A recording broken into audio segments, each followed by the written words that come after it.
if I have a bubbler and water features, sorry, if I have 3 bubblers and a water feature, do I have to add a second pump? And how deep under the water can the bubbler be to work if I need to put 3 of them on my sun shelf? Well, there's a lot of questions in there that I need answered before I can appropriately answer this question. Depends on the type of bubblers you're using. Depends on if it's a periscope bubbler where it comes to the surface or not and you're pushing water out of the top.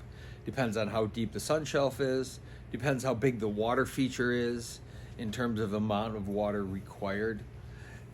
And it also depends on the filtration system. If the filtration system is big enough and you can run the normal filter and return and or switch over to the bubblers, if you can isolate them separately, you might be able to run it on one pump.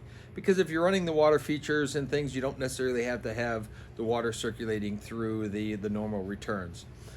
Case in point, a project we're working on right now, we have it set up so that it's either running the pool or it's running the water features, which is a sheeting waterfall and a bunch of other water effects that we have going in a project that we're doing. So by isolating it one way or the other, they can run it on normal mode, hit a button, turns a valve, and next thing you know, it's running their water feature. When they don't want their water feature on, they just hit a button and it goes back to running the pool itself.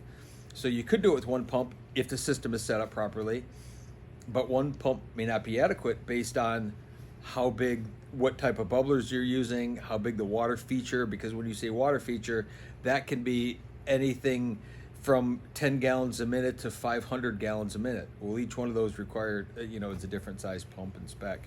So I need some more info and some specs on what you're building before I can really answer it definitely.